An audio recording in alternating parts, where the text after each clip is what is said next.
Hello guys, তো আশা করি তোমরা সবাই খুব ভালো আছো এবং প্রিপারেশন জোর কদমে চালিয়ে যাচ্ছ। তো পিএসসি ক্লাস 2023 অ্যাকচুয়ালি 23তে নোটিফিকেশান এসেছিলো, বাট 24 এসে আমাদের এক্সাম হচ্ছে। তো এই এক্সামের জন্য আশা করি তোমরা 99% প্রিপেয়ার্ড এবং তার সঙ্গে তোমরা মকও অ্যাটেম্প করে ফেলেছো।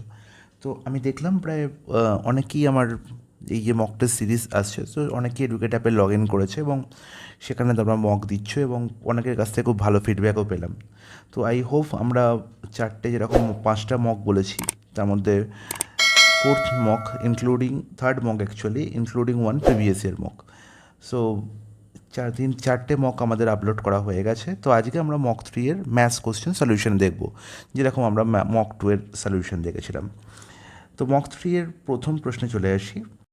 আচ্ছা, কোশ্চেন নাম্বার 41। আচ্ছা, 41 নাম্বার কেন দেখতে পাচ্ছি? কারণ 1 নম্বর কেন না, কারণ হচ্ছে আমরা কোশ্চেন পেপারে যে সিকোয়েন্স মেনটেন করেছি, এখানেও আমি সেই সিকোয়েন্সে বা সেই নাম্বারিংয়েই অঙ্কগুলো রেখেছি, ঠিক আছে? তো 41 নাম্বার থেকে আমাদের অ্যাপটিটিউড বা গণিতের প্রশ্ন শুরু হয়েছিল। তো আমরা 41 নাম্বার কোশ্চেন থেকে এখানে শুরু করেছি, সেই জন্যই এখানে ফার্স্ট কোশ্চেন 41 দেওয়া হয়েছে। প্রশ্নে বলা হয়েছে একজন দোকানদার একটি জিনিসের মূল্য 15,000 টাকা রেখেছেন এবং তার উপর সাকসেসিভ ডিসকাউন্ট দিচ্ছেন কি না 5%, 10% এবং 20%। তাহলে বিক্রয় মূল্য কত হবে? তাহলে যখনই দেখবো আমি সাকসেসিভ ডিসকাউন্টের কথা বলা হয়েছে, আমার কাজ হবে কি ডিসকাউন্টগুলোকে পার্সেন্টেজ থেকে ফ্র্যাকশানে ট্রান্সফার করা। আচ্ছা বলো, 5%-এর ফ্র্যাকশন ভ্যালু কত? তুমি বলবো দাদা 1/20। 1/20, তার মানে নিচে কত আছে? 20। নিচে যে বসে আছে সেই হচ্ছে কি মার্ক প্রাইস, মানে যার সঙ্গে তুলনা করছি।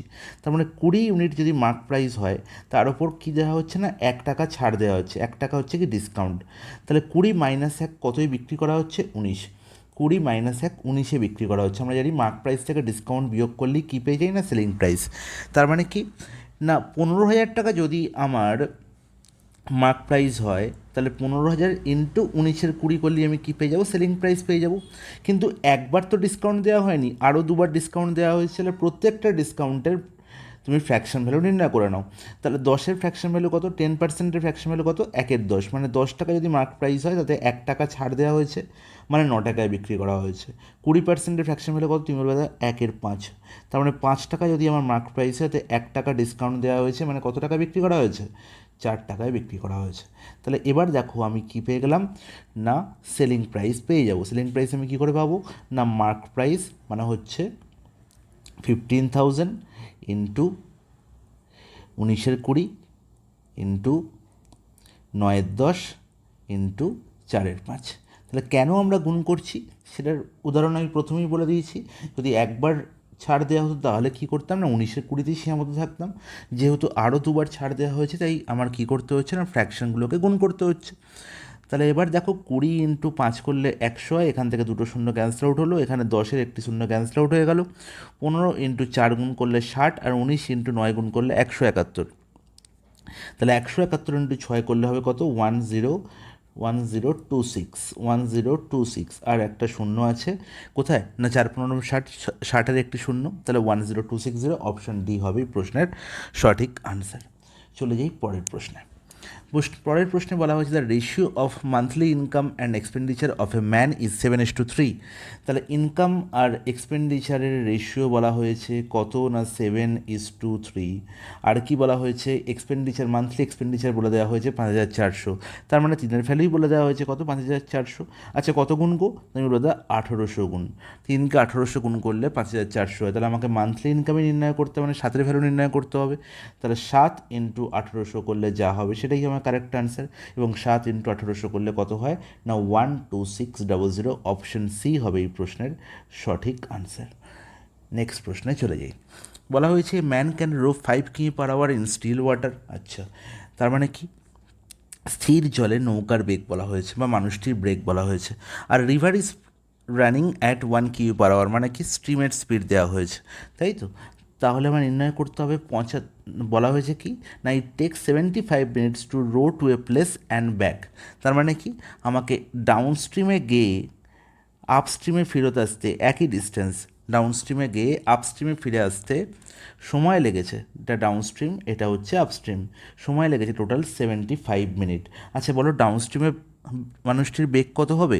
না ডাউনস্ট্রিমের বেগ আমরা কী করে পাবো? মানুষের নিজস্ব বেগ প্লাস স্ট্রিমের বেগ, তার মানে 5 + 1 6 কিমি/আওয়ার। আর আপস্ট্রিমের বেগ কী করে পাবো, না মানুষের বেগ মাইনাস স্ট্রিমের বেগ, তার মানে 4 কিমি/আওয়ার। Is it clear? বলবে হ্যাঁ একদম ক্লিয়ার। তাহলে ডিস্টেন্স আমি জানি না, distance in both case equal, কারণ কি যে ডিস্টেন্স গেছে সেই ডিস্টেন্সই ফিরে এসেছে, তার মানে ধরে নিলাম ডি হচ্ছে আমার ডিস্টেন্স। তাহলে d/6 করলে আমি পেয়ে যাবো কি আপস্ট্রিমে এতে কত সময় লেগেছে, সরি ডাউন স্ট্রিমে কত সময় লেগেছে। আর আপস্ট্রিমের সময় জানতে গেলে কী করবো, না d/4 করে দেবো। আর এই টোটাল টাইমই বলা হয়েছে কত কার সঙ্গে সমান, না 75 মিনিটের সঙ্গে সমান। যেহেতু আমরা এখানে কিলোমিটার পার ঘন্টায় ব্যবহার করছি, তাই জন্য আমাকে মিনিট থেকে ঘন্টায় ট্রান্সফার করতে হবে। তাহলে 75 মিনিটকে ঘন্টায় ট্রান্সফার করলে হবে 75/60। ব্যাস, এখান থেকে আমার ডি এর ভ্যালু নির্ণয় করতে হবে। ডি কমন নিয়ে নাও, 1/6 প্লাস 1/4, 1/6 প্লাস 1/4 করলে কত হবে, 5/12, তাই তো।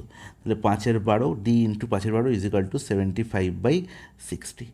12 এখানে কাটাকুটি যাচ্ছে কত, 5 বার, আর এই 5কে এখানে আনলে 25 হয়ে যেত, এখানে 3। তার আলটিমেট ডি এর ভ্যালু কত পেয়ে গেল, না 3 কিলোমিটার। তার মানে ডিস্টেন্সটি ছিল অ্যাকচুয়ালি 3 কিলোমিটার। অপশান বি হয়ে যাবে এই প্রশ্নের সঠিক সমাধান। চলে যাই পরের প্রশ্নে। বলা হয়েছে না, article is sold at a discount of 25% and an additional discount of 28% is allowed on cash payment. এর মানে হচ্ছে একটা জিনিস বিক্রি করছে একটি দোকানদার, বলছে তোমাকে আমি 25% ডিসকাউন্ট দিতে পারি, তোমাকে আরও 28% ডিসকাউন্ট দিতে পারি যদি তুমি পুরো টাকাটাই আমাকে ক্যাশে পেমেন্ট করে দাও। ঠিক আছে, তার মানে নগদ পেমেন্ট করো, যদি তুমি ধার বাকি না রাখো তাহলে আমি তোমাকে 28% আরও ডিসকাউন্ট দেবো। তার মানে আর কিছুই নয়, এখানে সাকসেসিভ ডিসকাউন্টের কথা বলা হয়েছে, বা পরপর দুবার ছাড় দেওয়া হচ্ছে। প্রথমে 25% দেওয়া হচ্ছে, তারপর 28% দেওয়া হচ্ছে। ঠিক আছে, তাহলে আলটিমেট দেখা গেল একটি জিনিস কিনলো, ঠিক আছে, কে কিনলো, না রামেন্দ্র কিনলো, এবং সে ক্যাশেই কিনলো, এবং সে 10,800 টাকা পে করলো। তার মানে সেই দুটো ছাড়ই পেয়েছে। এই দুটো ছাড়ই পেয়েছে কত, 25% ছাড়ও পেয়েছে, 28% ছাড়ও পেয়েছে। তাহলে যেটা মার্ক প্রাইস ছিল তার ওপর প্রথম 25% ছাড় দেওয়া হয়েছে। তাহলে আমি কী বলেছি, যখনই ছাড়ের গল্প আসে আমি কী করবো, ফ্র্যাকশন ভ্যালু নির্ণয় করবো। 25%-এর ফ্র্যাকশন ভ্যালু কত, 25%-এর ফ্র্যাকশন ভ্যালু হচ্ছে 1/4। তার মানে 4 টাকায় 1 টাকা ছাড়, মানে 3 টাকায় বিক্রি করা হয়েছে।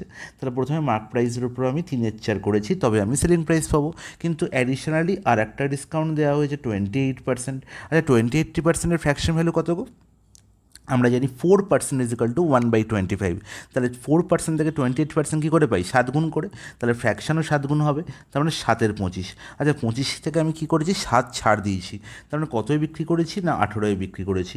তার মানে MP into 3/4 into 18/25 is equal to হচ্ছে কত, 10,800। তার মানে কি 10,800 ভ্যালু কার সঙ্গে সমান হলো, না এমপি ইন্টু 3/4 ইন্টু 18/25। এটা আমি জাস্ট তোমাদের বোঝানোর জন্য করলাম। তোমরা ডাইরেক্ট এটা করতে পারতে, যেহেতু দেখো এখানে ছাড় দেওয়ার পরের ভ্যালু বলা হয়েছে, মানে সেলিং প্রাইস বলা হয়েছে, আমাকে মার্ক প্রাইস নির্ণয় করতে হবে। তাহলে আমাকে ডাইরেক্ট আমি এখানে বলতে পারতাম যে mark price equal to 10,800 into 4/3 into 25/18। আমি জাস্ট উল্টা দেবো ফ্র্যাকশানগুলোকে, ব্যাস আর কিছুই না। ঠিক আছে, এবার বলো কাটাকুটি যাচ্ছে, বলবে হ্যাঁ দা অবশ্যই যাচ্ছে।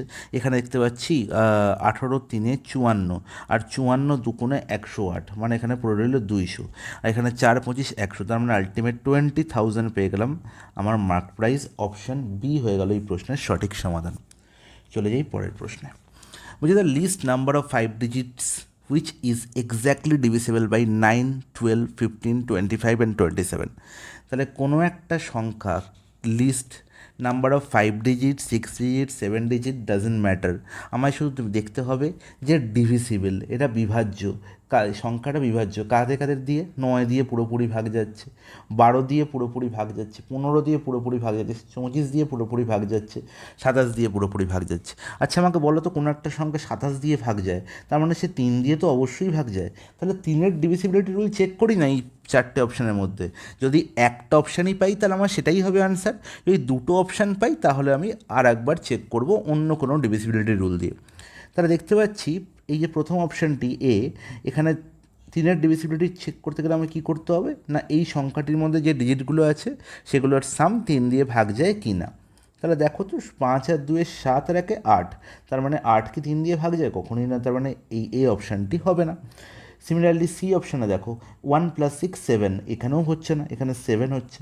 এখানে 1+7 8, এখানে 8 হচ্ছে, তো 3 দিয়ে কি ভাগ যায় 8? না, তার মানে 10700, 3 দিয়ে পুরোপুরি ভাগ যাবে না। তাহলে একমাত্র পড়ে আছে বাবা বি, যে 108, তার মানে হচ্ছে 1+8 করলে কত হয়? 9 হয়, যে 9 3 দিয়ে পুরোপুরি ভাগ যায়, তার মানে 10800, 3 দিয়ে পুরোপুরি ভাগ যাবে। তার মানে সব থেকে ক্ষুদ্রতম সংখ্যা 5 অঙ্কের, সেটি হচ্ছে 10,800, যে 9 দিয়েও পুরোপুরি ভাগ যায়, 12 দিয়েও পুরোপুরি ভাগ যায়, 15 দিয়েও পুরোপুরি ভাগ যায়, 25 দিয়েও পুরোপুরি ভাগ যায় এবং 27 দিয়েও পুরোপুরি ভাগ যায়। তাহলে জাস্ট ডিভিসিবিলিটি রুল চেক করে এই ধরনের প্রশ্নের আনসার আমি সেকেন্ডে করতে পারবো, সেকেন্ড। ঠিক আছে, উইদিন সেকেন্ডে আমি প্রশ্নের সলিউশন করতে পারবো, কোনো রকম কোনো ব্রড মেথডে আমি যাবই না। ঠিক আছে, চলে যাই পরের প্রশ্নে। বলেছে find the fourth proportional of 22, 66 and 11। তাহলে তোমরা যদি একটু লক্ষ্য করো বাবা, এই প্রত্যেকটা অপশান, প্রত্যেকটা নাম্বারই হচ্ছে কি 11-এর মাল্টিপল। তার মানে যেটা আমার আনসার হবে সেও অবশ্যই 11-এর মাল্টিপল হবে। তার মানে এখানে 11-এর মাল্টিপল একমাত্র একজন ভদ্রলোকই আছে, সেটা 33, অপশান এ হবে এই প্রশ্নের সঠিক সমাধান। আর একটা কথা বলে দিই, ফোর্থ প্রপোর্শনাল নির্ণয় করার ফর্মুলা কি, আমরা আগের দুটি সেটাও দেখেছি, যে ফোর্থ প্রপোর্শনাল নির্ণয় করার ফর্মুলা হচ্ছে second proportional into third proportional by first proportional. ব্যাস, এটা মনে রাখলেই আমার গল্প শেষ। তাহলে সেকেন্ড আর থার্ড মানে 66 ইন্টু 11 বাই কত? 22। তার মানে 11/22 দুবার কাটছে, এখানে 66, তার মানে 33 হয়ে যাবে এই প্রশ্নের সঠিক সমাধান। চলে যাই পরের প্রশ্নে। বলছে Rakesh runs a coaching institute having 50 faculty member. খুব ভালো কথা, রাকেশ একটা কোচিং ইনস্টিটিউট শুরু করেছে যেখানে 50 জন ফ্যাকাল্টি রেখেছে। তাহলে এটা হচ্ছে টোটাল নাম্বার অফ ফ্যাকাল্টি। এই 50 জন ফ্যাকাল্টির মধ্যে 35 জন ফ্যাকাল্টি মেম্বারের অ্যাভারেজ মাইনা বলা হয়েছে 37,500। তার মানে 50কে দুটো ভাগে ভাগ করে দিল। প্রথম ব্যাচে রেখেছে 35 জন ফ্যাকাল্টিকে, তাহলে পরের ব্যাচে অবভিয়াসলি 15 জন ফ্যাকাল্টি থাকবে। আর এই 35 জনের অ্যাভারেজ কত বলা হয়েছে গো? 37,500। খুব ভালো কথা। এটা হচ্ছে এদের কি অ্যাভারেজ, কি না অ্যাভারেজ হচ্ছে স্যালারি, অ্যাভারেজ মান্থলি স্যালারি এই 35 জনের। এবার বলা হলো যে বাকি যে 15 জন আছে তাদের মান্থলি স্যালারি কত হতে পারে যদি আমার টোটাল 50 জনের মান্থলি স্যালারি হয় কত? না 30,000 টাকা। খুব ভালো কথা। ঠিক আছে, তাহলে আলটিমেট এই যে এখানে 15 জন আছে এদের মান্থলি স্যালারি কত হবে? আচ্ছা, এই যে প্যাটার্নটা, এই প্যাটার্নটাকে আমরা বলে থাকি রিভার্স অ্যালিগেশন। ঠিক আছে, অ্যালিগেশনের উল্টো প্রসেস। যদি আমরা এখানে 15-র ভ্যালু পেয়ে যেতাম তাহলে আমরা এখানে অ্যালিগেশন করতাম, এবং অ্যালিগেশন করে ফাইনাল রেশিও কী পেতাম? সবসময় মনে রাখবো না, যে সংখ্যাটাকে আমরা দুটো ভাগে ভাগ করেছি, যে জিনিসটাকে, যে কোয়ান্টিটিটাকে দুভাগে ভাগ করেছি, সেই কোয়ান্টিটির দুটো ভাগের যে রেশিও, সেই রেশিও আমি আলটিমেট পাবো কি না অ্যালিগেশন করার পরে। ঠিক আছে, তাহলে 37,500, 30,000 এগুলো ছিল মান্থলি স্যালারি। এগুলো কাদের স্যালারি? না মেম্বারদের স্যালারি, তাই তো। তাহলে ফ্যাকাল্টি মেম্বারদের রেশিওই আমি পাবো অ্যালিগেশন করার পরে। তাহলে আমি জানি যে অ্যালিগেশনের এই মিডিলে যে ভদ্রলোক বসে থাকে সে হচ্ছে 37,500, এবং এই 15 জনের যে অ্যাভারেজ মাইনে তার মধ্যবর্তী কোনো একটা নাম্বার। তার মানে অবভিয়াসলি এই 37,500 দেখতে পাচ্ছি 30,000 অপেক্ষা বড়। তার মানে অবশ্যই এখানে 15 জনের যে অ্যাভারেজ মাইনা হবে সেটা অবশ্যই 30,000 অপেক্ষা ছোট হবে। এটুকু জ্ঞান আমাদের হয়েছে। এবার চারটে অপশানের মধ্যে যদি কোনো একটাই সংখ্যা থাকতো যেটা 37,000 অপেক্ষা ছোট, বাকি সবকটি যদি 30,000 অপেক্ষা বড় হতো, তাহলে সেখানেই আমার অঙ্ক শেষ হয়ে যেত, আমি সেখানেই আনসার টিক করে বেরিয়ে যেতাম। কিন্তু এখানে দেখতে পাচ্ছি প্রত্যেকটা অপশান 30,000 অপেক্ষা ছোট, তাই আমাকে অঙ্কটি করতে হবে। তাহলে ধরে নিলাম যে এখানে সংখ্যাটি সেটি হচ্ছে এন। ঠিক আছে, এদের অ্যাভারেজ প্রাইস কত? এন।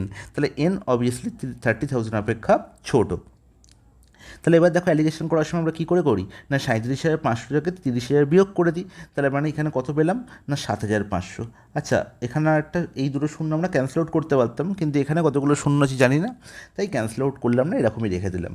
তাহলে আলটিমেট এখানে কত পাবো গো না এন মাইনাস, সরি এখানে বড় কে না 30,000 বড়, তাহলে 30,000 মাইনাস এন। আর এদের রেশিওই কাদের রেশিও না এই ফ্যাকাল্টি মেম্বারকে আমরা যে রেশিওতে ভাগ করেছি তাদের রেশিও। তার মানে 35:15, 5 দিয়ে কাটাকুটি যাচ্ছে, তার মানে হচ্ছে 7:3। 7:3। Is it clear? বলবে হ্যাঁ দাদা একদম ক্লিয়ার। তাহলে এবার দেখো ভাগ করে নিই। তাহলে 30,000 minus N by 7,500 is equal to কত না 7/3। এবার দেখো কাটাকুটি যাচ্ছে, এখানে দেখতে পাচ্ছি 3 দিয়ে কাটাকুটি করে দাও, কত 25, 3,500। তাহলে 30,000 মাইনাস এন ইজিক্যাল টু 25 সাথে কত হয় গো 17500। তাহলে বুঝতে পারছি যে নেট ভ্যালু কত হবে না 30 মাইনাস 17,500, আর 30 মাইনাস 17,500 মানে কত 12,500। আর 12,500 আমরা কোথায় দেখতে পাচ্ছি অপশান সিতে। অপশান সি হয়ে যাবে এই প্রশ্নের সঠিক সমাধান। চলে যাই পরের প্রশ্নে। বলেছি in school of 720 students the ratio of boys to girls is 3:5। আচ্ছা, তাহলে একটি স্কুলে বয়েজ আর গার্লস আছে, কোয়েড স্কুল। তাহলে বয়েজ আর গার্লস নিয়ে একটি স্কুল হয়েছে এবং এই স্কুলের টোটাল স্টুডেন্ট বলেছে 720। টোটাল স্টুডেন্ট কত 720, boys plus girls is equal to 720। তার রেশিও বলা হয়েছে কত গো 3:5। তার মানে 3 আর 5 যোগফল করলে কত হয় 8 হয়। কত গুণ 90 গুণ। তার মানে 90 গুণ করে যদি আমি বয়েজকে 90 গুণ করি তাহলে কত পাবো 270, আর গার্লসকে 90 গুণ করলে হবে কত 450। তার মানে এক্স্যাক্ট নাম্বার পেয়ে গেলাম যে স্কুলে কতজন বয়েজ আছে এবং কতজন গার্লস আছে। Is it clear? কেন করলাম সেটা তোমরা পরেই বুঝতে পারবে। দেখো, find how many new boys may be allowed to the school, কতজন নতুন বালককে আমি আরও ভর্তি করতে পারি স্কুলে, যাতে করে না 18 জন নতুন গার্লকে আমি যদি প্রবেশ করাই তাহলে যে রেশিও হবে সেটা 2:3 হবে। তাহলে আমি দেখতে পাচ্ছি এখন নতুন 18 জন বালিকা স্কুলে ভর্তি হয়েছে। তার মানে নাম্বার অফ গার্লস এখন কত হয়ে গেল 468। তাহলে কতজন আমি বালককে আমি ভর্তি করাবো স্কুলে যাতে বয়েজ এবং গার্লসের রেশিও হয়ে যায় কত 2:3। 2:3। তাহলে এই যে 3, এই 3 কাকে ডিনোট করছে না নাম্বার অফ গার্লস নাও।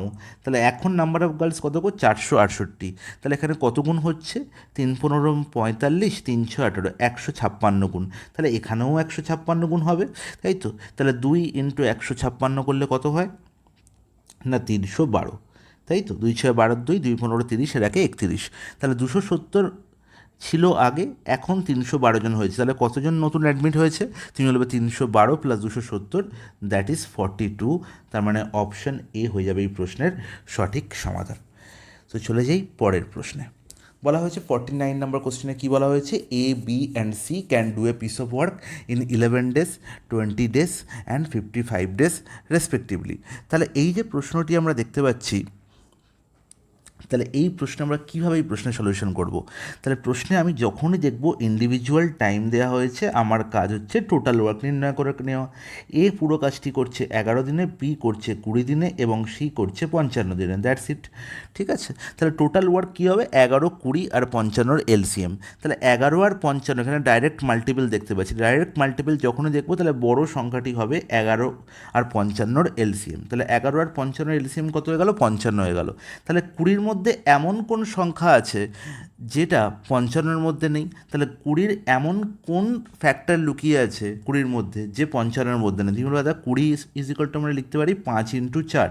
তার মানে 55-র মধ্যে 5 তো আছে কিন্তু 4 নেই। তাহলে আলটিমেট আমার এলসিএম কত হয়ে গেল না এলসিএম হয়ে গেল 55 × 55 × 4। এটাই হচ্ছে আমার এলসিএম কাদের না 11, 20 আর 55। গুণ করার কোনো প্রয়োজন নেই। কেন প্রয়োজন নেই পরেই বুঝতে পারবে।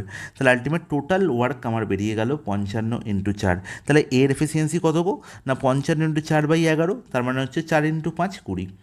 বি এর এফিসিয়েন্সি কত গো 55 × 4/20, তার মানে কত হবে তুমি বলবে দাও 4 5 20, তার মানে হচ্ছে 11।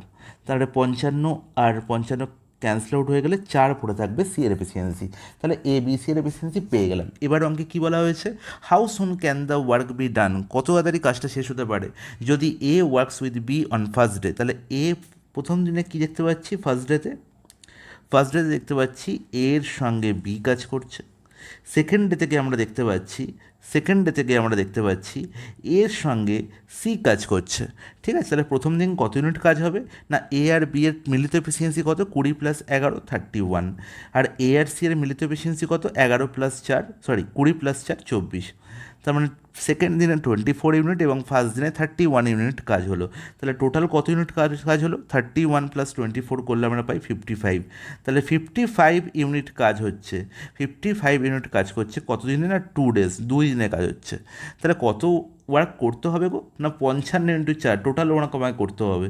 তাহলে 55 × 4, এই জন্যই দেখো আমি কী করিনি না এই গুণটি করিনি। তাহলে 55 এখানেও আছে তার মানে টোটাল ওয়ার্ক কত গুণ হয়েছে না 4 গুণ হয়েছে। তাহলে টাইমও কী লাগবে 4 গুণ লাগবে, অ্যাজ সিম্পল অ্যাজ দ্যাট। তাহলে 4 × 2 8 দিনে পুরো কাজটি শেষ হয়ে যাবে। অপশান ডি হয়ে যাবে এই প্রশ্নের সঠিক সমাধান। তো আশা করি সবাই বুঝতে পেরেছে, কোনো অসুবিধা থাকার কথা নয়। চলে যাই পরের প্রশ্নে। বলছে first local of Mumbai takes 45 minutes less than a slow local for a journey of 150 kilometre. Okay, তাহলে দুটি লোকাল আছে, একটি ফার্স্ট লোকাল আর একটা হচ্ছে স্লো লোকাল। ওকে, এটা হচ্ছে ফার্স্ট লোকাল আর এটা হচ্ছে স্লো লোকাল।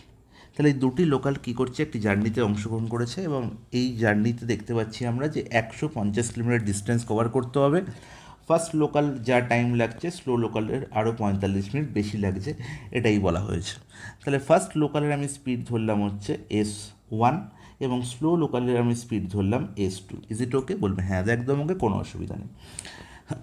আর এদের টোটাল জার্নি যতটা কভার করতে হচ্ছে, তার মানে ডিস্টেন্স, সেটি কত বলা আছে গো? ডিস্টেন্স বলা হয়েছে 150 কিলোমিটার। ইজ ইট ওকে? বলবে হ্যাঁ একদম ওকে, কোনো অসুবিধা নেই। If the speed of the first local is 10 কিমি per more than that of the slow local, তার মানে S1 আর S2 মধ্যে ডিফারেন্স, যেহেতু ফার্স্ট লোকালের স্পিড বেশি, তার মানে S1 minus S2 is equal two বলা হয়েছে কত না 10 কিমি পার আওয়ার। তাহলে নির্ণয় করতে হবে find the speed of the slow local, মানে S2 এর ভ্যালু আমাকে নির্ণয় করতে হবে, S2 এর ভ্যালু নির্ণয় করতে হবে। তো বোঝা গেল? বলবে হ্যাঁ খুব সুন্দর বোঝা গেছে। তাহলে যখন আমার ডিস্টেন্স দেওয়া থাকবে, স্পিড ডিফারেন্স দেওয়া থাকবে, তখন আমার মাথায় একটি কল্পনা আসবে, সেটি হচ্ছে distance is equal to S1 into S2 by S1 minus S2 into time difference. তো এই ফর্মুলাটি কিন্তু এই ক্ষেত্রে খুবই উপযোগী। তাহলে S1 আর S2 ভ্যালু আমি জানি না, আমাকে নির্ণয় করতে হবে। তাহলে S1 ইন্টু S2 যেটা আমি সেরকম রেখে দাও, আর S1 মাইনাস S2 আমি জানি কত 10। টাইম ডিফারেন্স কত গো? না 45 মিনিট টাইম কম লাগছে। তাহলে 45 এখানে মিনিটে আছে, সব কিলোমিটার পার আওয়ারে আছে, তাহলে একেও আওয়ারে ট্রান্সফার করে নিতে হবে, মানে 45/60। ডিস্টেন্স কত বলা আছে না 150। ব্যাস হয়ে গেল, প্রশ্ন শেষ। তাহলে এবার দেখো কাটাকুটি করে নাও। 15×3 = 45, 15×4 = 60, এখানে হচ্ছে 3, এখানে 50। তাহলে আলটিমেট দেখতে পাচ্ছি, দেখো S1 ইন্টু S2 এর ভ্যালু পেলাম 50, এখানে আছে, আর এখানে 10 ইন্টু 4 হচ্ছে 40। 10 ইন্টু 4 কত? 40। তাহলে এবার দেখো আর কিন্তু কিছু করার দরকার নেই। S1 আর S2 থেকে আমরা এখান থেকে আর কিচ্ছু করবো না, ডাইরেক্ট আমরা এখানে ম্যাচ করাবো প্রশ্নের সঙ্গে। প্রশ্নে কী বলা ছিল? এই দুই ট্রেনের স্পিড ডিফারেন্স হচ্ছে 10 কিমি পার আওয়ার। তাহলে দেখো এখানে 50 আর 40-এর মধ্যে ডিফারেন্স কি 10 নয়? তুমি বলবে হ্যাঁ একদম ঠিক। তার মানে অবভিয়াসলি S1 যার স্পিড বেশি তার স্পিড আমি ধরতে পারি 50 এবং স্লোয়ার ওয়ানের স্পিড ধরতে পারি 40, এবং তবেই তোমার কী হবে না, তবেই তো এদের স্পিড ডিফারেন্স 10 হবে। তার মানে অবভিয়াসলি আমাকে নির্ণয় করতে বলেছিল speed of the slow local train. আচ্ছা, স্লো লোকাল মানে হচ্ছে S2 ভ্যালু নির্ণয় করতে হবে। তাহলে S2 ভ্যালু কত হবে না 40 কিমি পার আওয়ার। অপশান বি হয়ে যাবে এই প্রশ্নের সঠিক সমাধান। কোশ্চেন 51 বলা হয়েছে Ayush spends 25% of an amount of money on an insurance policy. আচ্ছা, তার মানে আয়ুষের যা ইনকাম হয় বা আয়ুষের কাছে যা পয়সা আছে তার 25% সে কোথায় স্পেন্ড করছে না ইন্স্যুরেন্স পলিসিতে, 26% স্পেন্ড করছে সে ফুডের মধ্যে, এবং 23% স্পেন্ড করছে সে চিলড্রেন এডুকেশনের জন্য, আর 19% সে স্পেন্ড করছে রিক্রিয়েশনের জন্য। তাহলে এখানে কন্টিনিউয়াস স্পেন্ড বলা হয়েছে এবং পুরোটাই বিচার করা হচ্ছে 100-র ওপর, তাই জন্য কী হয়েছে পার্সেন্টেজ ভ্যালু দেওয়া হয়েছে। তার মানে টোটাল তার কাছে যদি 100 টাকা থাকে তার মধ্যে সে 25 টাকা পে করছে কোথায় না ইন্স্যুরেন্স পলিসিতে, 26 টাকা পে করছে ফুডের জন্য, এবং 23 টাকা পে করছে এডুকেশনের জন্য, আর 19 টাকা পে করছে রিক্রিয়েশনের জন্য। তাহলে টোটাল স্পেন্ড কত? টোটাল স্পেন্ড আমার কত হলো? টোটাল স্পেন্ড আমি পেলাম 25 + 26 + 23 + 19, দ্যাট ইজ 97। টোটাল স্পেন্ডে আমি পেয়ে গেলাম 97। তাহলে 97% এর মানে হচ্ছে 100 টাকা তার কাছে থাকলে তার মধ্যে 97 টাকা সে খরচা করছে এই খাতে। ঠিক আছে, তাহলে তার সেভিংস কত হচ্ছে এখন? তাহলে তার সেভিংস কত হচ্ছে? 100-র মধ্যে 97 সে খরচা করে ফেলেছে, তার মানে 3 টাকা, বা 100-র মধ্যে 3 তার কী হচ্ছে সেভিংস হচ্ছে, তার মানে 3% তার সেভিং হচ্ছে। ঠিক আছে, এটাই হচ্ছে এর মানে। এবার কি বলা হয়েছে, he deposit the remaining amount 26,600 in bank. তার মানে এই 3%-এরই ভ্যালু বলা হয়েছে 26,600। Is it clear? বলবে হ্যাঁ একদম ক্লিয়ার। বলা হয়েছে what is the total amount that is spend on food and recreation together. তাহলে ফুডের জন্য সে কত পে করছিল না ফুড রিক্রিয়েশনের জন্য সে 19% পে করছে, আর ফুডের জন্য সে 26% পে করছে। তাহলে 26 + 19 মানে 20 + 25 দ্যাট ইজ 45। তাহলে 45%-এর ভ্যালু আমাকে নির্ণয় করতে হবে। তাহলে 3% থেকে 45% কত গুণ হয়েছে? 15 গুণ হয়েছে, 15 গুণ। তাহলে 26,600 এর সঙ্গে যদি আমি 15 গুণ করি তাহলে কত হবে? 26,600 এর সঙ্গে যদি 15 গুণ করি, আচ্ছা এর সঙ্গে 15 গুণ করলে আমি পাবো 1,71,000। অপশান ডি হয়ে যাবে এই প্রশ্নের সঠিক সমাধান। চলে যাই পরের প্রশ্নে। বলছে what is the average of the first 6 prime numbers? প্রথম 6টি প্রাইম নাম্বারের কী বলতে হবে? অ্যাভারেজ বলতে হবে। আচ্ছা বলো, প্রথম 6টি প্রাইম নাম্বার, অ্যাকচুয়ালি এই প্রশ্নটা তোমরা যদি দেখে থাকো আগে, এটা মুখস্থ হয়ে যাওয়ার কথা, ঠিক আছে? একদম এক্স্যাক্ট এই প্রশ্নটাই পরীক্ষায় বারবার ফিরে ফিরে আসে। তোমরা দেখেই আনসারে দাগ দেওয়া উচিত 6×5=6। তুমি যদি বলো কী করে হলো, দেখো 6×5=6 এটা কী করে এসছে? 6×6, এটা থেকে যদি আমরা অপ্রকৃত ভগ্নাংশে ট্রান্সফার করি তাহলে দেখবো কত হচ্ছে? 6×36 প্লাস 5 41, 41/6। এই 41 হচ্ছে sum of the first prime number, sum of first 6 prime number, sum of first 6 prime numbers, ঠিক আছে? ফার্স্ট 6 প্রাইম নাম্বার কী কী? তুমি বলো ফার্স্ট প্রাইম নাম্বার কত? না 2, 3, 5, 7, 11 আর 13। যদি এদের আমরা যোগফল নির্ণয় করি দেখবো যোগফল হয়েছে কত? 41। আর 6 হচ্ছে কি? নাম্বার অফ টার্ম বা নাম্বার অফ অবজারভেশন। তাহলে 41/6 হচ্ছে আমার প্রথম 6টি প্রাইম নাম্বারের অ্যাভারেজ। তাহলে 6×6=5 হয়ে যাবে। Correct answer option B. চলে যাই নেক্সট প্রশ্নে। In a 1200 meter race Rakesh reaches the final point in 36 seconds and Rajesh reaches in 40 second. খুব ভালো কথা বলছে, by how much distance does Rakesh beat Rajesh. তাহলে বোঝা গেল এখানে প্রশ্নে বলা হয়েছে, দেখো টোটাল 1200 মিটার হচ্ছে আমার ডিস্টেন্স বলা হয়েছে। কত মিটার ডিস্টেন্স গো? 1200 মিটার ডিস্টেন্স।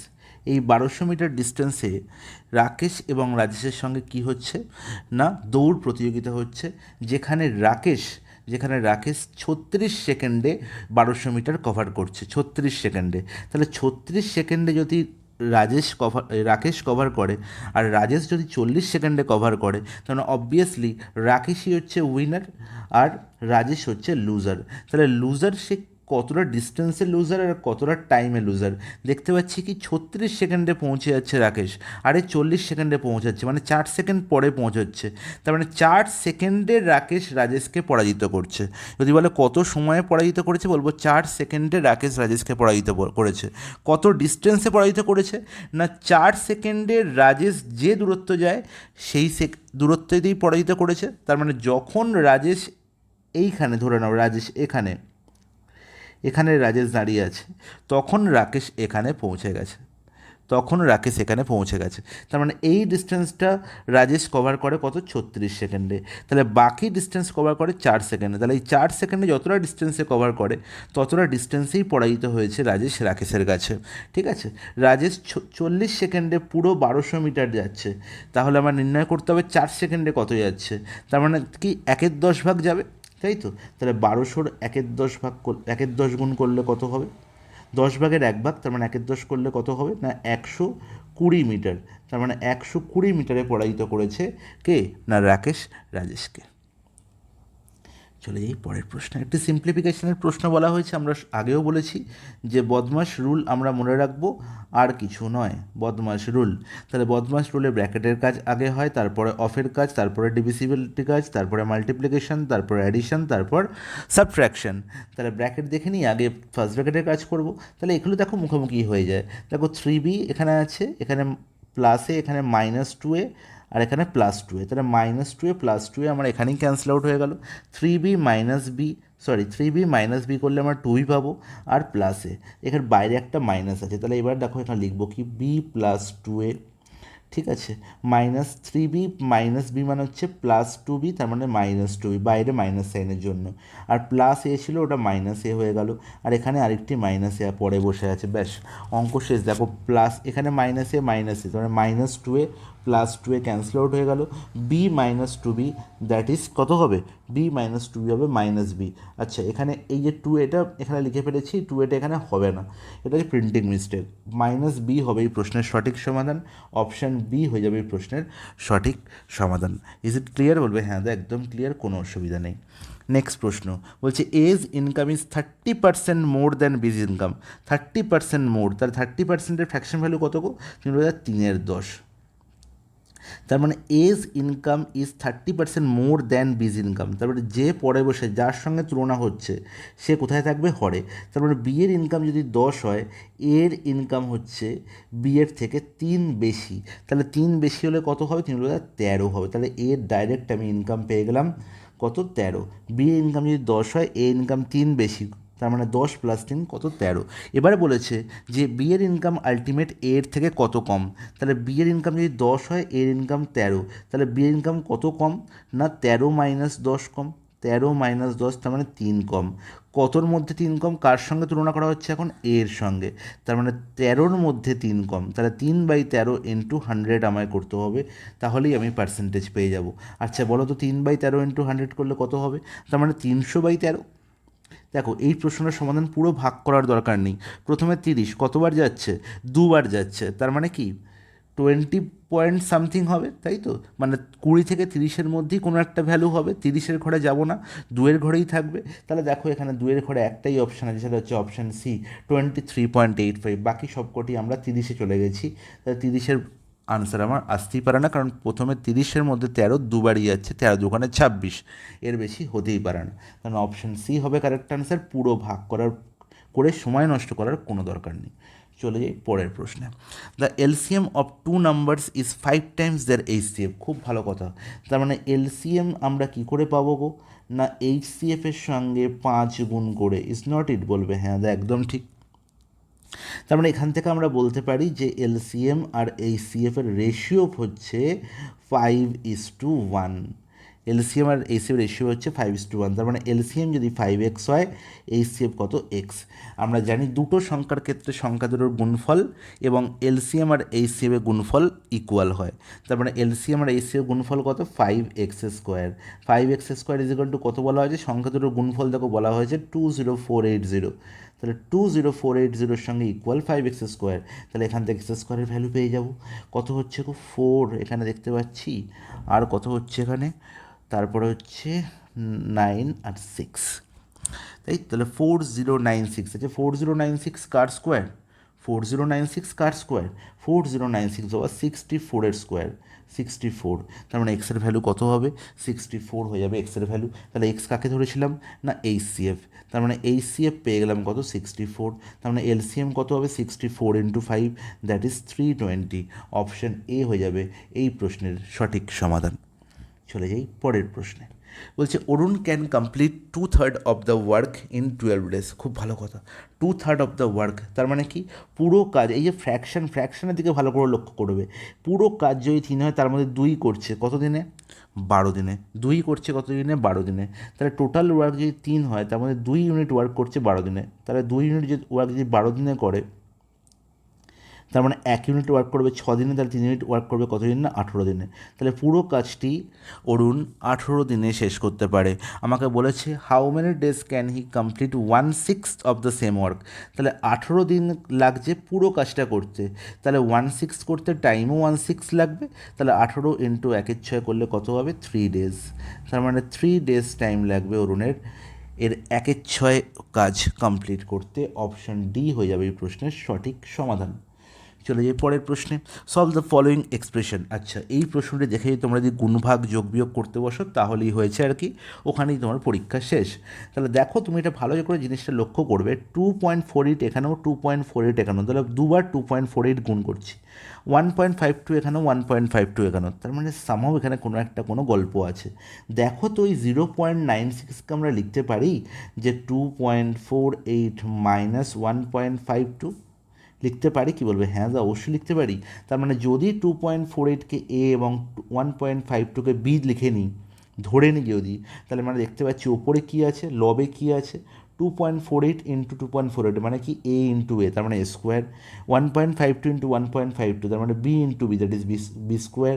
আর নিচে কি দেখতে পাচ্ছি? 2.48 - 1.52 that is A minus B. আচ্ছা এ স্কোয়ার মাইনাস বি স্কোয়ারকে ফ্যাক্টরে ভাঙলে আমরা কী পাই? না এ প্লাস বি ইন্টু এ মাইনাস বি। আর একে যদি এ মাইনাস বি দিয়ে ভাগ করি অবশ্যই এ মাইনাস বি ক্যান্সেল আউট হয়ে যাবে, পড়ে থাকবে কি এ প্লাস বি। তাহলে সবসময় এ স্কোয়ার মাইনাস বি স্কোয়ারকে এ মাইনাস বি দিয়ে ভাগ করলে এ প্লাস বি আমি কী পাবো, আনসার পাবো।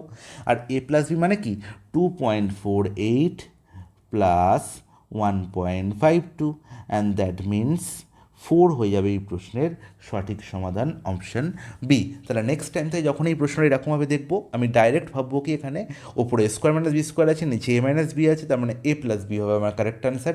এ প্লাস বি মানে কি 2.48 প্লাস 1.52। চলে যাই পরের প্রশ্নে। 40 men can build a wall in 20 meter high in 15 days। তাহলে 40 জন মানুষ 20 মিটার লম্বা একটি দেয়াল তৈরি করছে 15 দিনে। আচ্ছা, এই 20 মিটার লম্বা যে দেয়ালটা না, এটাই হচ্ছে টোটাল ওয়ার্ক।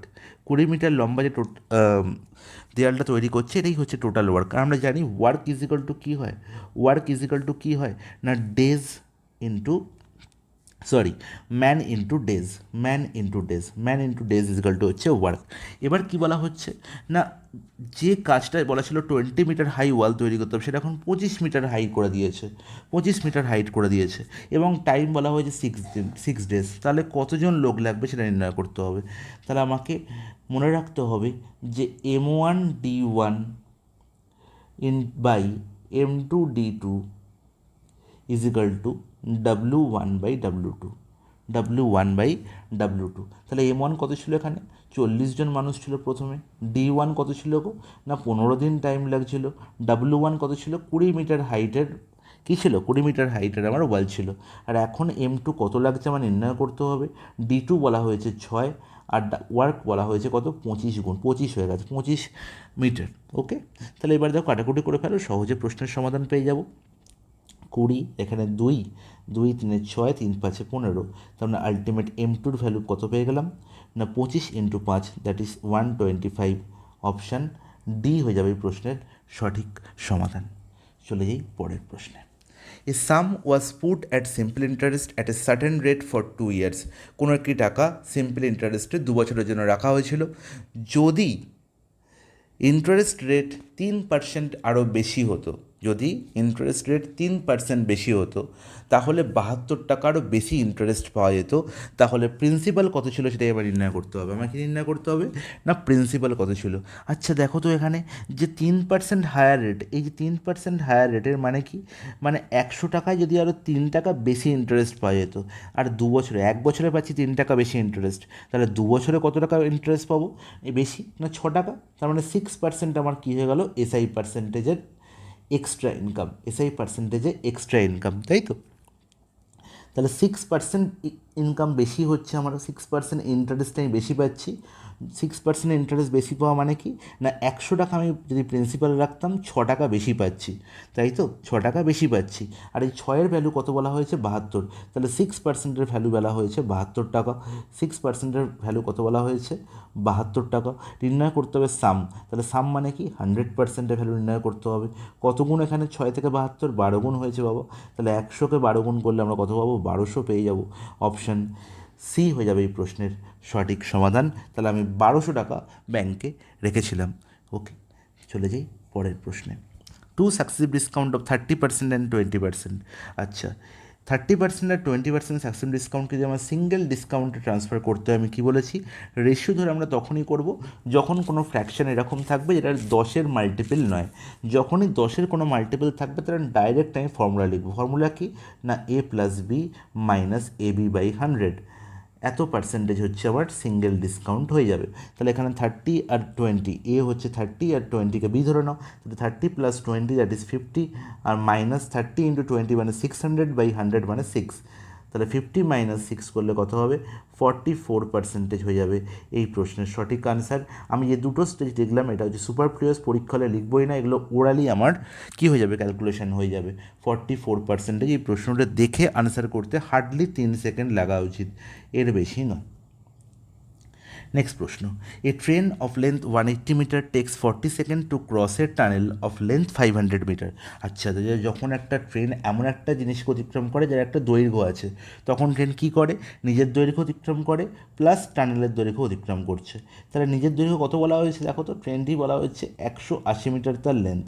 ওকে, এবং তার সঙ্গে সে টানেলকে অতিক্রম করছে, নারীর লেন্থ কত 500 মিটার, আর এই পুরো দৈর্ঘ্যটা এই পুরো লেন্থটি অতিক্রম করছে সে 40 সেকেন্ডে। তাহলে এটাই হচ্ছে আমার কি না speed of train, speed of train. কিন্তু আমার নির্ণয় করতে বলেছে কি না কিলোমিটার পার আওয়ারে, তাহলে এটি তো মিটার পার সেকেন্ডে নির্ণয় হয়ে গেল। তাহলে মিটার পার সেকেন্ড থেকে কিলোমিটার পার আওয়ারে করতে গেলে আমাকে কী করতে হয় না 18 দিয়ে গুণ করতে হয়, ব্যাস গল্প শেষ। তাহলে 180 ইন্টু 500 মানে 680 ইন্টু 18/40 ইন্টু 5, ব্যাস। কাটাকুটি হচ্ছে তো অবশ্যই, এখানে দেখতে পাচ্ছি একটি শূন্য কাটাকুটি হচ্ছে, এখানে 2 দিয়ে 2 দুগুণে 4, এখানে 17, তাই তো। তাহলে 17 ইন্টু 18, সরি এখানে 17 হয়নি, 2 দিয়ে কাটাকুটি করছিলাম, তার মানে হচ্ছে 2, 34। তাহলে 34 ইন্টু 18 হয়েছে 10। তাহলে 34 ইন্টু 18 করলে কত হবে গো? দেখো খুব ভালো করে লক্ষ্য করো, 8 4 32, ইউনিট ডিজিট দিয়ে হচ্ছে না, ইউনিট ডিজিটে করলে 0.2 আসতো। তাহলে আমায় গুণ করতেই হবে, কিছু করার নেই, আমার কাছে কোনো উপায় নেই। তাহলে 18 আমি কী করবো এটাকে 18 34-এ কী ভাববো 30 + 4, 30 + 4 বাই 10। তাহলে 30 + 4 মানে কি 18 ইন্টু 30 হয়ে গেলো, তখন সোজা হয়ে গেল। 18 ইন্টু 30 কত হয় 540, আর 4 ইন্টু 18 মানে হচ্ছে কত 4 18 72। তাহলে 540 + 72/10, আর 540 + 70 করলে 610 মানে 612, 612/10 মানে হচ্ছে 61.2। অপশান সি হয়ে যাবে এই প্রশ্নের সঠিক আনসার। চলে যাই পরের প্রশ্নে। বলছি which of the following ratio is the greatest. আচ্ছা গ্রেটেস্ট নির্ণয় করার জন্য আমাদের কী শিখেছিলাম না অনেক রকম উপায় আছে, ঠিক আছে। তোমরা কি করবে না ক্রস মাল্টিপ্লিকেশন পদ্ধতি অ্যাপ্লাই করবে, অথবা ভাগ করতে পারো, অথবা কী দেখতে পারো এদের ডিফারেন্স দেখতে পারো, ঠিক আছে। কিন্তু আমি বলবো সবসময় ক্রস মাল্টিপ্লিকেশন মেথডই সবথেকে বেশি উপযোগী এবং সবথেকে বেশি কি এররলেস হয়। তাহলে দেখো 7 10 আর 1 3 এদের মধ্যে বড় কে, আমাকে গ্রেটেস্ট নির্ণয় করতে 7 10 আর 1 3 কোনাকুনি গুণ করে দাও, ক্রস মাল্টিপ্লাই করে দাও, 7 আর 3 গুণ করলে 21 এখানে উপরে লিখবো, 10 আর 1 গুণ করলে 10 এখানে লিখবো, আমি এগুলো উড়ালেই হয়ে যাবে। তাহলে দেখো 21 যখন আমি পাচ্ছি, তোমরা এখানে অপশনের মধ্যেও করতে পারো, দেখো 7 ইন্টু 3 গুণ করে 21, কার ওপর আমি 21 পাচ্ছি 7-এর ওপর, 10 ইন্টু 1 গুণ করে 10, তাহলে কার ওপর 10 ভ্যালু পেলাম 10-এর ওপর। তার মানে এই যে ভ্যালুটা পেলাম 10, এটা আলটিমেট আমি 1/3 এই ভগ্নাংশ বা এই রেশিওটিকে রিপ্রেজেন্ট করছে, আর এই 21 রিপ্রেজেন্ট করছে 7/10 বা 7:10। তার মানে 21 বড়ো, তার মানে অবভিয়াসলি 7/10 বড়ো এই দুজনের মধ্যে। তার মানে এখান থেকে আমি পেয়েই গেলাম গ্রেটেস্ট হচ্ছে কে না 7/10। তার মানে আলটিমেটলি আমার এখানে 1:3 বা 1/3 কি অমিট হয়ে গেল। এবার 7/10 সঙ্গে 5-এর 6, দেখো 7-6 কত 42, 5-10 50, 7-6 42, এখানে 42 লিখবো, 5-10 50, এখানে 50 লিখবো। তাহলে 50 কার ওপর আছে 10-এর ওপর আছে, তার মানে এটা 5-6কে রিপ্রেজেন্ট করছে। তার মানে 7-7/10 এখানে ক্যান্সেল আউট হয়ে গেলো, এখন কে বড় হয়ে গেল না 5-6। তাহলে এবার আমি শুধু দেখবো 5-6-এর সঙ্গে 2-এর 5, কোনাকুনি গুণ, 5 5 25, 2 6 12, 5 5 25, 5-এর ওপরে হচ্ছে, তার মানে অবভিয়াসলি 5-6 হচ্ছে সব থেকে বড় ভগ্নাংশ বা সব থেকে বড় রেশিও। এর থেকে সহজ পদ্ধতি আর হয় না। চলে যাই পরের প্রশ্নে। কোশ্চেন নাম্বার 64-এ বলা হয়েছে at compound interest if a certain sum of money doubles in N years then the amount will be 4-fold in. আচ্ছা একটি সার্টেন অ্যামাউন্ট সেটা কত গুণ হচ্ছে না ডাবল হচ্ছে মানে দুগুণ হচ্ছে। তার মানে এখান থেকে আমরা বলতে পারি যে যদি পি টাকা আমি ব্যাংকে রাখি সেটা আলটিমেট ডাবল হচ্ছে মানে 2p হচ্ছে। আচ্ছা এই 2p কী গো না 2p হচ্ছে অ্যামাউন্ট, 2p হচ্ছে অ্যামাউন্ট। তার মানে আমি বলতে পারি যে অ্যামাউন্ট আর প্রিন্সিপালের রেশিও কত হচ্ছে না অ্যামাউন্ট আর প্রিন্সিপালের রেশিও হচ্ছে 2:1 বা 2/1, তাই তো। তাহলে এই 2/1 বা 2 হতে সময় লাগছে কত গো না n ইয়ার্স, সময় লাগছে কত n ইয়ার্স। আমার নির্ণয় করতে বলেছে 4-fold হবে, তাহলে 4-fold হওয়া মানে কি a/p আলটিমেট কত হবে না 4/1 হয়ে যাবে, a/p 4/1 হয়ে যাবে। আর 4/1কে আমরা কি লিখতে পারি 4/1কে আমরা লিখতে পারি 2^/1² বা 2/1 হোল স্কোয়ার, তাই তো। তাহলে আমি মনে রাখবো যে a/p এর মাথায় যত আসছে, a/p এর মাথায় যত আসছে, আগে প্রথমে a/p এর মাথায় ছিল 1, এখন a/p এর মাথায় কত এসছে 2, তাহলে এই 1 ইউনিট হতে সময় লাগছে n ইয়ার্স, তাহলে 2 ইউনিট হতে সময় লাগবে কত না 2n years, 2n years. Option C হয়ে যাবে এই প্রশ্নের সঠিক সমাধান। কোশ্চেন নাম্বার 65-এ যে প্রশ্নটি বলা হয়েছে সিম্পলিফিকেশান একটি প্রশ্ন। সিম্পলিফিকেশানের প্রশ্ন তোমরা 2-3টে দেখতে পাবে। ক্লার্কশিপ এক্সামের, ঠিক আছে। তো সিম্পলিফিকেশনের প্রশ্নে যেটা সবথেকে বেশি ভুল হয় সেটা হচ্ছে ক্যালকুলেশন, ঠিক আছে। বদমাস রুল খুব ভালো করে ফলো করবে। আর কি করবে না, যেখানে যেখানে অফ, গুণ এবং ভাগ একসঙ্গে দেখতে পাবে সেই জায়গাগুলোকে ব্র্যাকেট দিয়ে ঘিরে দেবে, ঠিক আছে। দেখো এখানে 9 × 2 ভাগ 3 অফ 24, এরপরে একটা আচ্ছা এখানে প্রশ্নে এখানে প্লাস সাইন ছিল, এটা অ্যাকচুয়ালি মাইনাস হবে, তোমার একটা প্রিন্টিং মিস্টেক ছিল, একটু ঠিক করে নিও, যারা এক্সাম দিচ্ছে তারা একটু ঠিক করে নিও। তাহলে দেখো এইটুকু পার্টের মধ্যে আমরা গুণ, ভাগ এবং অফ দেখতে পাচ্ছি, এগুলোকে ব্র্যাকেট দিয়ে ঘিরে দাও। সিমিলারলি দেখো এখানে 3/2 ইন্টু, এখানে ফার্স্ট ব্র্যাকেট আছে বলে আমি এখানে থার্ড ব্র্যাকেট দিলাম। আবার দেখো এই অবধি গুণ ভাগ আছে, তাহলে এটাকে ব্র্যাকেট দিয়ে ঘুরে দাও। আবার দেখো এখান থেকে শুরু হচ্ছে গুণ ভাগ, আবার আলটিমেট কত দূর না এত দূর, তাহলে এটুকু ব্র্যাকেট দিয়ে ঘিরে দাও। তাহলে এটা হচ্ছে তোমার ফার্স্ট স্টেপ। এরপরে দেখো প্রশ্ন খুব ইজি হয়ে যায়, অফের কাজ আগে হবে, তাই তো, আগে ব্র্যাকেটের কাজ, তারপর অফের কাজ, তারপর ভাগের কাজ, তারপর গুণের কাজ। তাহলে এখানে অফ দেখতে পাচ্ছি 24 × 3 কত 72, তার মানে 9 × 2/72, 9 × 2, তার মানে 9 × 2/72 মানে কি 9 × 2/72 আমরা কীভাবে লিখবো না 2/72 আমরা লিখবো এরকম হবে 9 × 2/72, ব্যাস।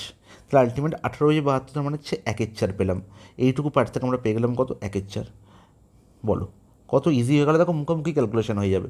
আর এখানে দেখো কত হচ্ছে 6 - 7, তার মানে -1, তাই তো।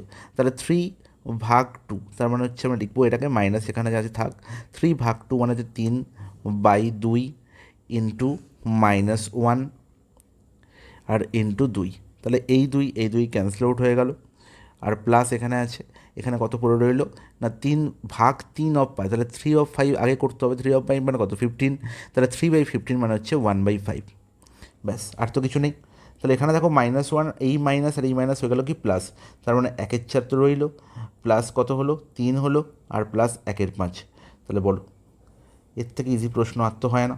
তারপর আলটিমেট দেখতে পাচ্ছি নিচে হচ্ছে কত 20, আর ওপরে কত হচ্ছে 5, 60 আর 4, তার মানে 69/20 হবে এই প্রশ্নের সঠিক সমাধান, অপশান সি।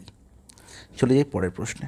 বলছে Julie and Soma start from the same point and walk in opposite direction. তাহলে একটি পয়েন্ট থেকে শুরু করে অপোজিট ডিরেকশানে যাত্রা শুরু করেছে, কে কে, জুলি আর সোমা। আর কি বলা হলো, জুলি ওয়াক্স 4 কিমি/আওয়ার ফাস্টার দ্যান সোমা, তার মানে এদের স্পিড ডিফারেন্স কত 4 কিমি/আওয়ার, খুব ভালো কথা। বলছে আফটার 4 আওয়ার্স দে আর 40 কিমি অ্যাপার্ট।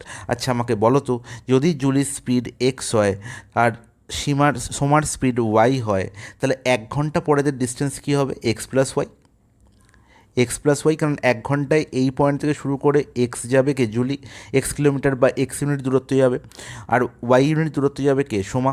তার মানে দুজনে মিলে কত ডিস্টেন্স কভার করবে না x+y, ঠিক আছে। এরা 1 ঘন্টায় কতটা ডিস্টেন্স তারা কভার করছে, তাদের সাম অফ স্পিডের যে সাম হবে, তাদের স্পিডের যে ভ্যালু তাদের সাম করলেই আমি ডিস্টেন্স পেয়ে যাব 1 ঘন্টা পরে। 2 ঘন্টা পরে কত হবে না 2 × x+y, 3 ঘন্টা পরে কত হবে 3 × x+y, তার মানে 4 ঘন্টা পরে কত হবে গো না 4 × x+y। তাহলে এই 4 × x+y এর ভ্যালু কত বলা হয়েছে না 40 কিলোমিটার বলা হয়েছে। তাহলে এখান থেকে আমরা ডাইরেক্ট x+y এর ভ্যালু পেয়ে যাব। তার মানে x+y কী পেলাম, তাদের স্পিডের সাম পেয়ে গেলাম। তাহলে স্পিডের সাম কত হলো 40/4 10। তাহলে এখানে যে 4টে অপশান আছে, এই 4টে অপশান থেকে আমায় দেখতে হবে যে কোথায় স্পিডের সাম বলা হয়েছে 10 কিমি/আওয়ার, কোথায় তাদের স্পিডের সাম 10 কিমি/আওয়ার আছে, আমাকে ইন্ডিভিজুয়াল স্পিড নির্ণয় করতে হবে, ঠিক আছে। তাহলে শুধু 10 কিলোমিটার আগে চেক করে নিই। দেখো 7 + 3 যোগ করলে 10 হয়, এখানে 10 হচ্ছে, এখানে 8 + 4 যোগ করে 12 হতে পারে আনসার, না হতে পারে না, তাহলে বি অপশান হতে পারে না। 9 + 5 যোগ করে কত 14, তার মানে সি অপশান হতে পারে না। 10 + 6 যোগ করে 16, তার মানে ডি অপশান হতে পারে না। তার মানে একমাত্র অপশান এই হবে এই প্রশ্নের সঠিক সমাধান, তাই তো। তাহলে এবার দেখো যদি এখানে বাকি আর একটা অপশানেও যদি যোগ করে 10 পেয়ে যেতাম তখন কি করতাম না, তখন আমায় দেখতে হতো ওদের স্পিডের ডিফারেন্স বলা হয়েছে 4 কিমি/আওয়ার। স্পিড ডিফারেন্স 4 কোথায় আছে, একমাত্র অপশান এতেই আছে। দেখো 7 থেকে 3 বিয়োগ করেই 4 হয়। তাহলে এই দুখানা ক্রাইটেরিয়া কিন্তু দুটো অপশানে দেওয়া থাকবে না, যে কোনো একটা অপশানেই দুটো ক্রাইটেরিয়া ম্যাচ করবে। তার মানে অপশান এই হবে এই প্রশ্নের সঠিক সমাধান। প্রশ্ন দেখেই সলভ হবে, খাতা পেন টাচ করার কোনো প্রয়োজন নেই, ঠিক আছে। চলে যাই পরের প্রশ্নে। বলছে Arvind has 650 KG of wheat, a part of which he sells at 9% profit and the rest at 19% profit. তাহলে যখনই একটা কোনো একটা কোয়ান্টিটির জিনিসকে দুটো পার্টে ভাগ করা হয়, তার মানে সেখানেই সামহাউ অ্যালিগেশন কাজ করেছে, সেটাই আমাকে মনে রাখতে হবে। তাহলে 650 কেজি হুইটকে আমার দুটো পার্টে ভাগ করা হয়েছে, এটা ফার্স্ট পার্ট আর এটা হচ্ছে সেকেন্ড পার্ট। এই দুটো পার্টের প্রথম পার্টটি বলা হয়েছে 9% প্রফিটে বিক্রি করা হয়েছে। মনে রাখবে প্রফিট না লস, খুব ইম্পর্টেন্ট জায়গা। 9% প্রফিটে বিক্রি করা হয়েছে এবং রেস্ট মানে সেকেন্ড পার্টটি 19% প্রফিটে বিক্রি করা হয়েছে। আর টোটালের ওপর তার 15% প্রফিট হচ্ছে। টোটালের ওপর কত পার্সেন্ট প্রফিট হচ্ছে না 15%। তাহলে 9% প্রফিটে কতটা কোয়ান্টিটির হুইট আমাকে বিক্রি করা হয়েছে সেটা নির্ণয় করতে হবে। তাহলে ফার্স্ট কোয়ান্টিটি ভ্যালু আমাকে নির্ণয় করতে হবে। তাহলে যখনই এদের অ্যালিগেশন করব, অ্যালিগেশন করার পর যে ভ্যালু পাবো, যে রেশিও পাবো, সেটা কার রেশিও না এই 650 কেজি টোটাল ইউনিটের হুইটকে যে দুটো পার্টে ভাগ করা হয়েছে তাদের রেশিও। তাহলে দেখো 15 থেকে 9 বিয়োগ করলে কত হয়, 6 হয়। আর 19 - 15 বিয়োগ করে কত হয়, 4 হয়। তাহলে 4:6 মানে 2:3 পেয়ে গেলাম। 2:3 পেয়ে গেলাম কি না এই 650 কেজিকে কী রেশিওয়ে ভাগ করা হয়েছে। আমাকে 9% যেখানে প্রফিট হয়েছে সেই কোয়ান্টিটিটা নির্ণয় করতে হবে, মানে 2-এর ভ্যালু নির্ণয় করতে হবে। তাহলে 2 + 3 যোগ করলে কত, 5 হয়। 5-এর ভ্যালু 650, সেটা কত গুণ, 130 গুণ। তাহলে 2-এর ভ্যালু কত হবে, 130 গুণ করলে 260 কেজি বিক্রি করা হয়েছে। কোন কত পার্সেন্ট প্রফিটে না 9% প্রফিটে। অপশান এ হয়ে যাবে এই প্রশ্নের সঠিক সমাধান। তো আশা করি বোঝা গেল, কোনো অসুবিধা থাকার কথাই না। চলে যাই পরের প্রশ্নে। বলছে starts a business with ₹25,000 after 4 months B joins him with ₹20,000, what will be the ratio of their profit at the end of the year. তাহলে আমি সবসময় জানি যে investment into time is equal to হচ্ছে প্রফিট। তাহলে দেখো এখানে আমরা কি দেখতে পাচ্ছি না, এ স্টার্ট করেছে বিজনেস, প্রথমে সে প্রবেশ করেছে, প্রথম দিন থেকে সে আছে, সে ইনভেস্টমেন্ট করেছে 25,000 টাকা, তার টাকাটা পুরো একদম এন্ড অফ দ্য ডে অবধি, মানে এক বছরের পুরো প্রত্যেকটা দিন কিন্তু বিজনেসে খেটেছে। তার মানে তার টাকার কোনো চেঞ্জ হয়নি, তার মানে তার টাকাটি 12 মাস খেটেছে। ঠিক আছে, বি জয়েন করেছে 4 মাস পরে, কিন্তু শেষ অবধি সে ছিল, কিন্তু 4 মাস পরে জয়েন করেছে। তাহলে কদিন ছিল তার টাকাটা পুরো ব্যবসায়, 8 মাস ছিল। তার মানে বিয়ের টাকা কত, 20,000 × 8। তার মানে এই হচ্ছে তাদের প্রফিট রেশিও। তাহলে যখন এরকম প্রফিট রেশিও নির্ণয় করবে না, দেখবে যে ইনভেস্টমেন্টের মধ্যে শূন্য কতগুলো কমন আছে। দেখো এখানেও 3টে শূন্য কমন আছে, এখানেও 3টে শূন্য কমন আছে, এদের আগেই ক্যান্সেল আউট করে দেবে, কারণ রেশিও নির্ণয় করবো, এটা আগেই কেটে যাবে, পরে কেটেই যাবে। তার মানে এদের কোনো ভ্যালু নেই, তার মানে এদের লেখা মানে হচ্ছে সময় নষ্ট। ঠিক আছে, এবার কাটাকুটি করো, দেখো 4 × 3 = 12, এখানে 4 × 2 = 8, কাটাকুটি 5 দিয়েও যাচ্ছে, এখানে 5 × 5 = 25, আর এখানে হচ্ছে 5 × 4 = 20। তাহলে 5 × 3 = 15 আর 4 × 2 = 8, 15:8 হচ্ছে এদের প্রফিট রেশিও। অপশান সি হয়ে যাবে এই প্রশ্নের সঠিক সমাধান। 69-এ কী বলা হয়েছে, what is the measure of the angle formed by the hour and minute hand when the time is 10 o'clock। আচ্ছা, টাইম ইজ 10 o'clock হবে এখানে। তাহলে 10টার সময় আমায় নির্ণয় করতে হবে যে ঘন্টার কাঁটা এবং মিনিটের কাঁটার মধ্যে কত ডিগ্রি অ্যাঙ্গেল তৈরি হয়েছে, তাহলে এই যে দেখো ঘড়ি, এই ঘড়ির মধ্যে আমরা এটা সাধারণত এই পার্টটা আমরা মুখোমুখি করতে পারবো। ঠিক আছে, এখানে 12, এখানে 6, এখানে হচ্ছে আমার 9, আর এখানে হচ্ছে 3, আর এখানে 10 থাকে, এখানে 11 থাকে, এখানে 1, এখানে 2, আর এখানে হচ্ছে আমার 4, আর এখানে হচ্ছে 5, আর এখানে দেখতে পাচ্ছি 7, আর এখানে হচ্ছে 8। তাহলে এই হচ্ছে আমার ঘড়ি। আমায় বলেছে 10টার সময়, তাহলে ঘন্টার কাঁটা কোথায় থাকবে গো, 10-এর ঘরে, আর 12-র ঘরে থাকবে আমার মিনিটের কাঁটা। তাহলে এদের মধ্যে আমায় কী করতে হবে, কী নির্ণয় করতে হবে না, এদের মধ্যে আমার নির্ণয় করতে হবে কত ডিগ্রি অ্যাঙ্গেল তৈরি হয়েছে। মনে রাখবো এই প্রত্যেকটা ঘরের মধ্যে, মানে ধরো 12-র ঘরে আমার মিনিটের কাঁটা আছে, আর 1-এর ঘরে ধরো আমার ঘন্টার কাঁটা আছে, বা 11-র ঘরে ধরো ঘন্টার কাঁটা আছে। তাহলে মনে রাখবো যখন এই 11, 12 এদের মধ্যে যে গ্যাপ, এই প্রত্যেকটা গ্যাপ হচ্ছে 30 ডিগ্রি করে হয়, প্রত্যেকটা গ্যাপ করে 30 ডিগ্রি হয়। কারণ কি, এই টোটাল এখানে 12টা গ্যাপ আছে, একটা সার্কেল টোটাল 360 ডিগ্রি। তাহলে 360 যদি 12 করি, তাহলে আমি পাবো কি প্রত্যেকটা গ্যাপ হচ্ছে 30 ডিগ্রি করে। তার মানে অ্যাপ্রক্স 10 আর 12-র মধ্যে এরকম কটা গ্যাপ আছে, মানে দুটো গ্যাপ আছে, তাহলে 10 থেকে 11 30 ডিগ্রি আর 11 থেকে 12 30 ডিগ্রি, তার মানে অ্যাপ্রক্স 60 ডিগ্রির কাছাকাছি আমার আনসার হবে। তাহলে 60 ডিগ্রি অপশন সি হয়ে যাবে প্রশ্নের সমাধান। কোনো রকম ফর্মুলা ইউজ করার কোনো দরকার নেই এই ধরনের প্রশ্নের ক্ষেত্রে, যেখানে 10টা 11টা 12টা 1টা 2টো এরকম ধরনের প্রশ্ন দেবে, ডট একটা 1 o'clock, dot 3 o'clock, dot 4 o'clock, এই ধরনের প্রশ্ন ক্ষেত্রে কিন্তু আমি কোনো রকম ফর্মুলা ইউজ করব না। ঠিক আছে, চলে যাই পরের প্রশ্নে। বলেছে it was Sunday on January 1, 2006, what was the day of the week on January 1, 2010। খুবই ইজি অঙ্ক, আমাকে খালি অড ডে নির্ণয় করতে হবে। আমরা মনে রাখবো যে লিপ ইয়ারে 2টি অড ডে থাকে, নর্মাল ইয়ারে 1টি অড ডে থাকে।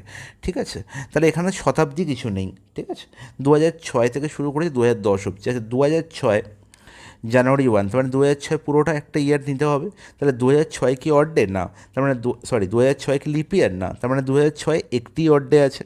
ওকে, এবার দেখতে পাই 2007 কি আমার লিপ ইয়ার? না। তাহলে 2007-এ একটি অড ডে আছে। কিন্তু 2008 কিন্তু লিপ ইয়ার। তার মানে 2008 যেহেতু লিপ ইয়ার, তাহলে আমাকে 2008-এ দুটো অড ডে পেয়ে যাব। 2009 কি লিপ ইয়ার? না। তার মানে 2009-এ একটি অড ডে পাবো।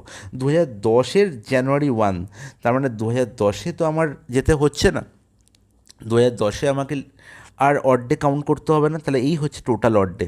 টোটাল অড ডে কত হচ্ছে গো? 2 আর 3-এ 5টা হচ্ছে অড ডে। তাহলে 5টা যদি অড ডে হয় 7-এর কম, তার মানে 7 দিয়ে ভাগ করার কোনো প্রয়োজন নেই।